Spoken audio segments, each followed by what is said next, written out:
Don't you just hate part-timers like Edge? You know, part-timers who actually appear on every single WWE show. Too, I hate part-timers. Part-timers who could make the same amount of money by just wrestling at the pay-per-views but still decide to show up on every show because they want to. I hate these kind of wrestlers. Stop loving your job. He's the most active WWE wrestler at the moment, but he's 47 years old. And that matters because it does matter. It does matter. I want someone from NXT. Say my name. Welcome back to the channel, people. Am I the only one who doesn't want to see Roman Reigns versus Kevin Owens again? I know it was a cool segment, but oh boy, I just can't get into it anymore. There's nothing left to tell in the story. Unless Kevin Owens says, hey, the referee actually stopped counting at 7. Then it just doesn't make any sense and nobody wants to see it again. The show was basically advertised as Edge is Coming Home show because he's a SmackDown guy, and I was actually really excited about this episode of SmackDown because let's be honest, people, Edge versus Roman Reigns is the match that people wanna see the most. And honestly, people, by just watching this one show, you can already tell that this story is basically money. Anyway, people, let's talk about Friday Night SmackDown. The show kicks off with the WWE Universal Champion, the big dog, Roman Reigns. He's a man of his word. He said he's going to beat Kevin Owens, and he did. But now let's talk about the future. Apparently the future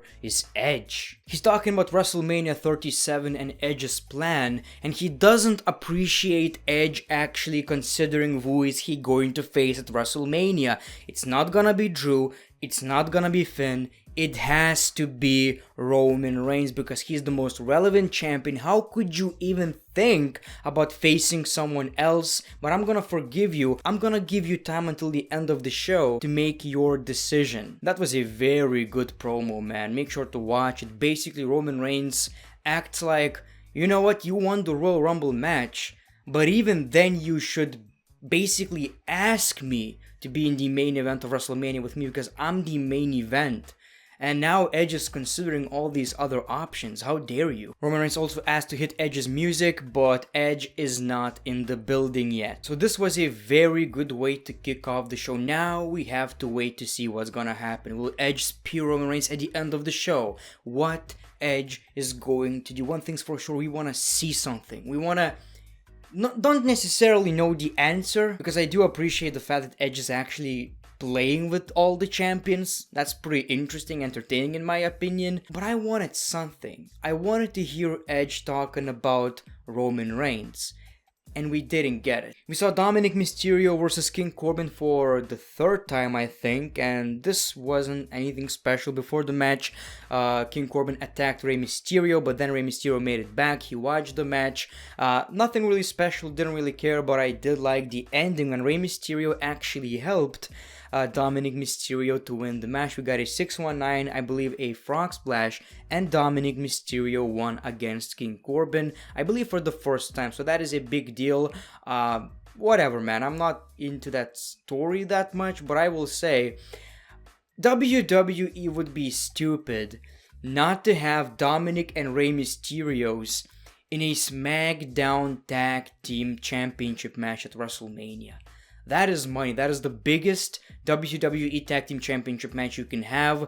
Dominic and Rey Mysterios win the WWE Tag Team Championships at WrestleMania. What a moment. Emotional. Awesome for Dominic. Probably even better for Rey.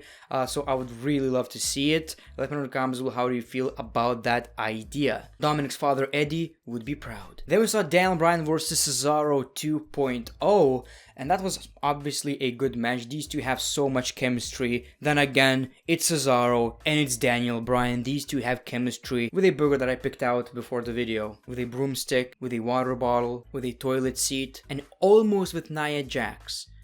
I'm not sure though. Anyway, like I've said, it was a decent match. Surprisingly though, Daniel Bryan tapped out.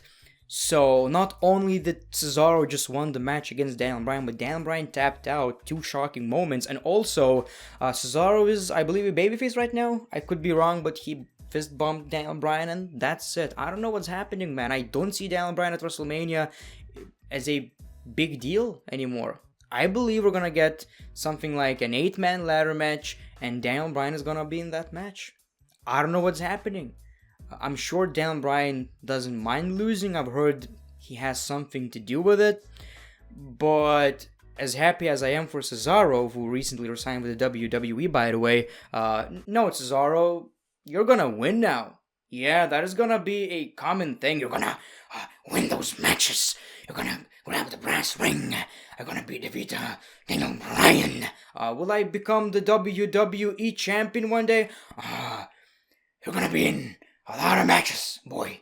So will I become WWE champion, Mr. McMahon? The future is bright for you, kid.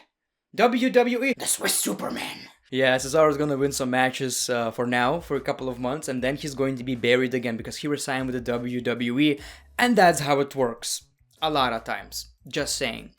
Anyway, so like I've said, I don't see Daniel Bryan at WrestleMania as a big deal. Maybe he will be, but the most likely scenario is gonna be Edge versus Reigns, right? We saw Bayley versus Ruby Riott, so this was basically a match to kind of fix Bayley's reputation, momentum, because she's been losing a lot, so she won this match, which is great. I don't know what she's gonna do at WrestleMania, but man, Bianca Belair is facing Sasha Banks, probably. Like Bianca versus Asuka, I don't know if I want to see that. Then again, Bayley versus Sasha is a match that I wouldn't mind as well.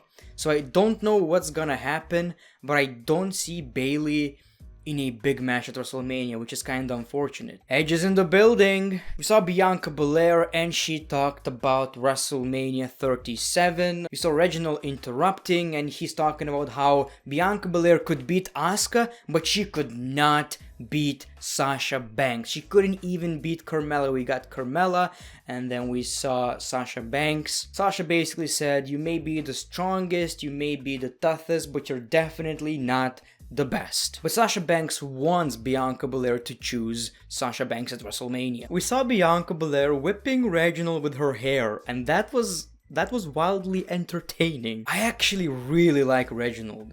Carmella is fine, she's actually doing a great job recently, but the highlight is Reginald. This guy is really entertaining. Then we saw Dolph Ziggler and Robert Roode with a new theme song, by the way, which sounds okay in my opinion, not very memorable. I might need to hear it a bit more, versus Otis and Chad Gable, who are in a tag team. Wow, so yeah, that was worth it. You split up Otis with Tucker just to have Otis in a tag team, even though he was in a tag team, but now with Chad Gable. Anyway, so we got the tag team match. We saw the Street Profits on commentary, which was kinda meh, in my opinion. Don't really feel it, if I'm being honest. Dolph Ziggler and Robert Roode, the tag team champions, won the match, and that was basically it. We saw Hulk Hogan talking about WrestleMania match against Andre the Giant, and then he said, brother, Edge might pick Drew McIntyre, but he can also pick Roman Reigns. Yeah, no shit, we know that. What was the point of this? I still don't understand that. Show me that Hulk Hogan phone you showed before. Then we saw a triple threat match for the WWE Intercontinental Championship. Apollo versus Sammy versus E. That was okay in my opinion. You know, Sammy was the highlight as always because he's the best damn thing in wrestling right now. Sami Zayn actually almost won the match with a Helluva Kick, but we got Apollo getting him out of the ring. The match continues, and of course Big E retains the championship, and that was basically it. I don't know for how long I'm gonna be interested in this, honestly. It seems like the only two people who care about the Intercontinental Championship are Sammy, who cares a lot. He cares a lot about the championship, I like that, and Apollo. And that's basically it, and this is not necessarily going anywhere. It's crazy that Big E has so much charisma, so much personality, but he's the least interesting part of this storyline. It's almost as if they just gave him the championship and felt like, yeah, he's a champion, we don't need to try anything else. He's okay. And that's not necessarily the case. It seems like Big E is losing his momentum, and I don't really like that. Hopefully before WrestleMania he's actually going to get a legit storyline, so we would get Intercontinental Championship in something meaningful. Seth Rollins is coming back next week, so I'm pretty sure Seth Rollins is going to feud with Daniel Bryan. We already kind of seen that, you know, they teased it. So I've almost forgot about it, but we're definitely getting Seth Rollins versus Daniel Bryan. I'm almost sure. It does have some potential. It's kind of a shame though that the championship is not on the line. And of course we got the Rated R Superstar Edge finally back home on SmackDown. He said that for the past 7 months he dreamed of coming back home. He was dreaming of winning the Royal Rumble and main eventing WrestleMania 37. That's exactly what's happening now. But which champion does he choose? He says there are many different opinions and he doesn't know what to do. Roman Reigns interrupts him. He was obviously with Jey Uso and Paul Heyman, and Edge is making fun of it. Brought back up, I'm alone. Edge didn't really get much to talk here, which was kinda, disappointing. But we got Roman Reigns accusing Edge of disrespecting him. He also told Jey and Paul Heyman to leave, which was pretty okay. All he wants is Edge versus Roman at WrestleMania, and he wants Edge to acknowledge him, say his name. Kevin Owens suddenly attacks Reigns from behind and quickly drops him with a stunner as Edge is laughing. I know many people like this story, and I will admit the matches are absolutely amazing. The thing is, the story has already been told. Kevin Owens keeps talking about how he's never going to lose, he's gonna try till the end, he's gonna die in that ring, but he's never gonna, stop trying or whatever, and he loses the matches. He lost it twice, It's like there's nothing left to say in this story. I don't think this show was very good. I mean, I was interested because I wanted to see what Edge is going to say, but that was kinda underwhelming. I do understand it though. They don't want to say too much because there's still so much time until WrestleMania. I'm just saying I expected a bit more from Edge to kinda tease this match. Not necessarily choose Roman Reigns already, but tease this match. Edge disrespecting Reigns, actually saying some shit about Reigns. But this basically set up Kevin Owens versus Roman Reigns again, which is, I don't know, like I've said, not that into it. But thank you for watching this video. The Great One, peace, love, and hugs. It's been a pleasure.